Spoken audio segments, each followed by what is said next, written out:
Hello sewing friends, and welcome to your instructional video on the Singer Fashion Mate 239 sewing machine. If you have this machine and you're getting ready to thread it up and use it, I am really excited for you because it's a really great little machine. I'm going to tell you the story of how I ended up with this little machine at the end of the video, but first I just wanted to focus on showing you how to use it, how to thread it, and making sure you're comfortable with knowing all the functions of this machine and all the different parts, so you can get it threaded and get started on your projects. So let's get right into the parts on this machine. So up top here you'll see this is where your thread spool goes. This is your spool pin. Also on the top of the machine you will see your bobbin winder here. And over here you will see the other component of the bobbin winder, the tension disc that goes with that. And then this is going to be the first thread guide that we pass the thread through when we start threading it. This is our presser foot pressure dial. This controls how much pressure your presser foot applies to the fabric when you have the fabric under here. Okay, also up here on the top back of the machine we have a light. And we have our motor here on the back of the machine and our belt that goes to the flywheel. Here we have our cords and our foot controller that goes on the floor. Here you can see the hinges where the machine used to be in a cabinet. Here we have our throat plate or needle plate with all of our seam allowance guides. And here we have the opening to get in to where our bobbin and bobbin case are housed. Here on the front of the machine we have our take-up lever. And we have our tension discs. This lever here is what controls your stitch length. And if you bring it all the way to the top, it's actually your back stitch as well.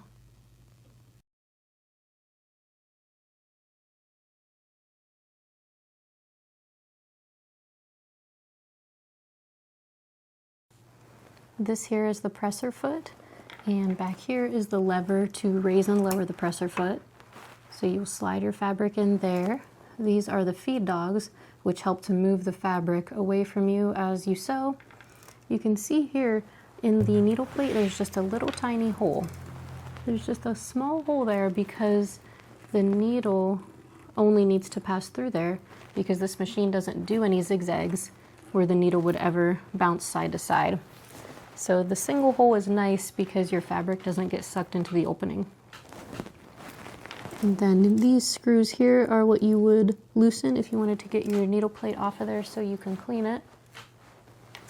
This is your needle set screw, which you would loosen to take your needle out. One interesting thing about this machine is that it actually threads from the side. So 99% of machines have the needle go in with the eye facing you, so you thread it from front to back. This one actually goes in sideways. So we'll get to that here shortly once we thread it. Here's one of our thread guides, and up here is another one. So first thing you want to do to get started threading it is just stick your thread onto the spool pin.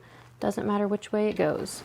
And sometimes there will be a little felt pad underneath the spool pin. You can see we actually made a new one out of leather because ours was missing.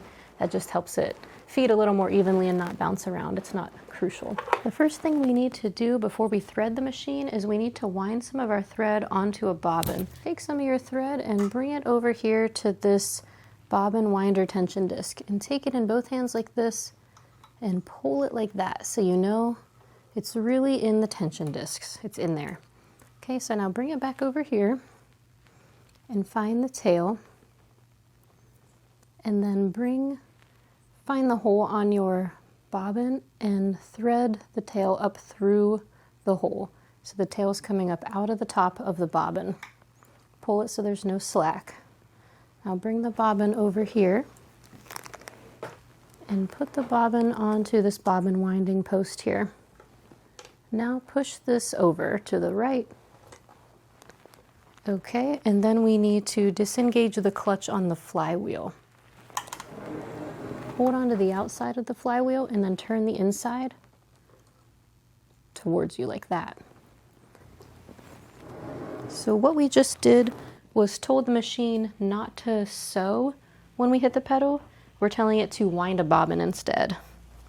So now hold on to this thread tail and hit the pedal.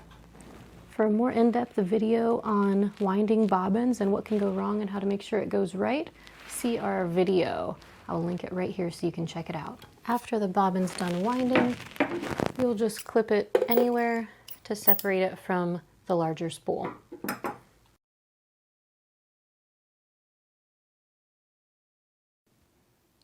Once you get your bobbin wound, you'll need to insert it into the bobbin case. So hold your bobbin case like this with the rod to the left and the big opening towards you. Look for this slash opening right here. Now look at your bobbin that you wound and see that the thread is going up over the bobbin away from you. So I like to remember that the thread is not going the same direction as that slash. This would be coming towards me like that slash is. It's going the other way to put tension on the thread. So the slash is coming this way, the thread's coming up over the back like that. And then we put it in there, and then we just bring that thread through that slash opening like that, and then pull it through that bigger opening. And it'll kind of click in there. You might have to hold on to it so it does it. Okay, and then it should pull freely like that. Once you have the bobbin in the bobbin case, hold on to it so it doesn't fall out, and just insert it back in the machine. You can see there's an opening divot for that rod to fit in. So just put the bobbin inside there and line up that silver rod with that divot, and then press in the middle and it'll click like that. Now we're just going to leave that until we thread the top part of the machine, and we have one final step to do with that. So first thing you want to do to get started threading it is just stick your thread onto the spool pin. Doesn't matter which way it goes. Then we'll bring the thread tail over here, and the first guide it's going to go through is this little wire loop. You can feed it straight through like that, or you could take it underneath like that.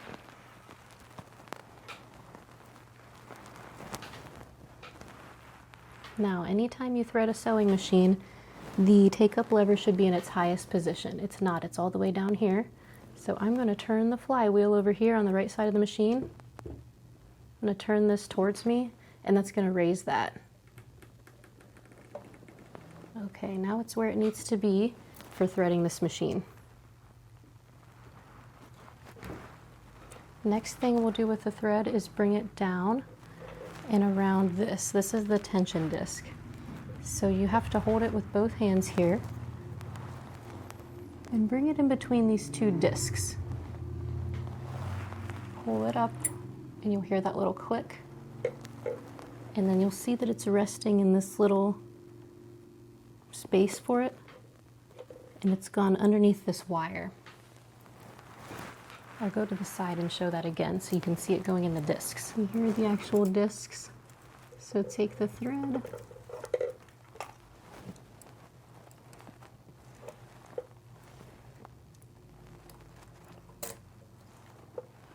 like that, and hold up here and pull and make sure it really locked into those discs. After the tension discs, bring your thread tail up here and thread it from right to left through the opening in the take-up lever.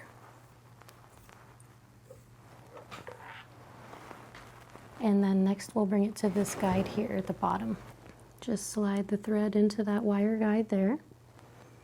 And same thing with this smaller wire guide right above the needle.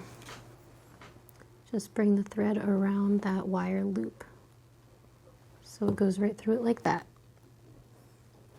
Next we need to thread the eye of the needle, but first I want to show you how to change your needle or insert a needle if you need to do that. So I'm going to hold on to the needle and I'm going to turn this needle set screw towards me, and then you can pull that out.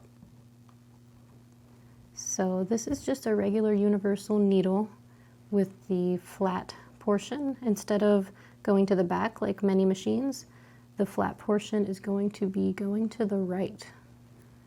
So you just put the needle up in there with that flat part of the machine going this way, and the eye is like that. Push it all the way up in and tighten that set screw. Okay, now we'll thread the needle.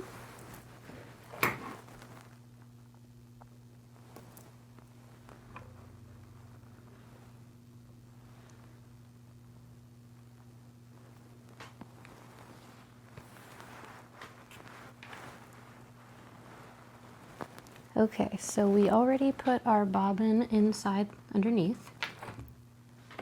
So now we have to do one final step.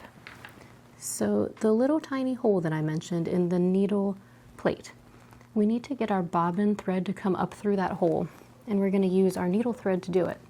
So hold your needle thread with your left hand, and then take your right hand and turn that flywheel on the side of the machine towards you. The needle's going to go down, and it's going to come back up with a loop of that bobbin thread. Then you can just grab that loop and pull it out long.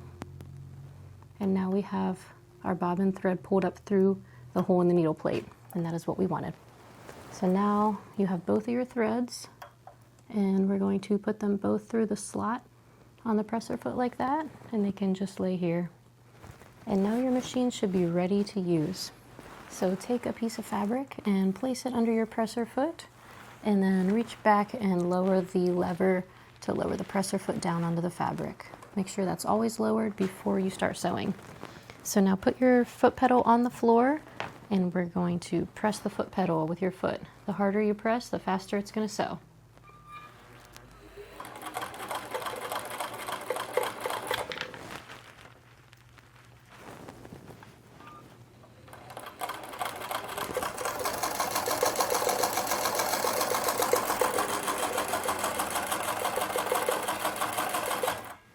Looking good. So we have a nice stitch on the front. If we flip it over, we have a nice stitch on the back. Not much more you can ask for.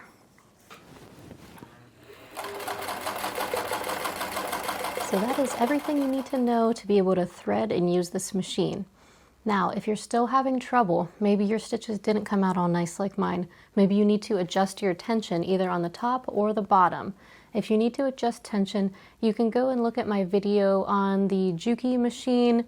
It says Let's Sew, and I go into a deep dive on tension on that industrial sewing machine video, the DDL.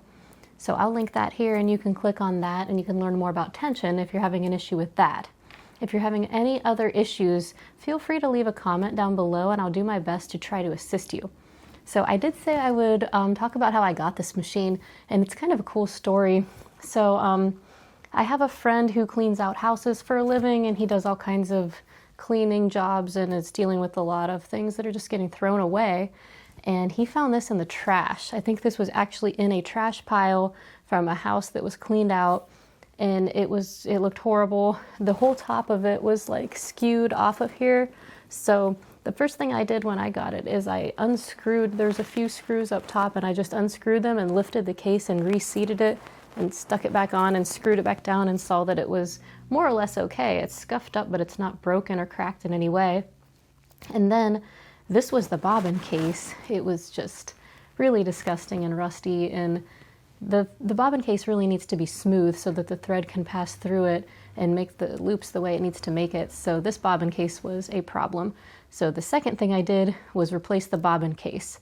So it takes these Singer bobbin cases here. If you need one for your machine, I still have a few of these left. So you can find these on our website under Singer bobbin case. So I will link that below. If you need one of these, it will definitely fit this machine, and it will fit a lot of other machines, but I can't guarantee what. So I got this machine, I did those things, I got it to produce a stitch, but I was afraid to sew with it like that because I could tell it definitely needed to be greased up and tuned up. So I got my guy to go through it and make it all happy. So yeah, my guy did a lot to make this really tuned up and nice and happy so I can actually use it. And I think it's gonna be a good little sewing machine. I like the way the stitch looks, it's nice and straight. I like the way it sounds, I like how heavy it is. I like that it has the single hole needle plate so I don't have to worry about thread getting sucked in. I'm really excited to just work it into my daily drivers and use it on my projects and on my alterations. So I really hope this helped you. If you have the Singer Fashion Mate 239 model, please leave a comment down below. I would love to know if this video was helpful and if you got your machine threaded. And if you did or if you didn't, leave a comment. I would just love to know more on how you acquired it, how long you've had it. Is yours still in the cabinet? Wonder what the cabinet even looked like. I also thought this was an interesting machine because it's made in Italy, and that's kind of rare. And the motor was made in Canada. Kind of strange too. So I always like to look at those things. I just kind of collect them and love them all. So this one I really like for some reason, and I'm excited to use it. And if you have one, I'm excited for you to get yours working. So as always, thanks for watching. Happy sewing. I'll see you next week, and I look forward to hearing what you have to say about this machine.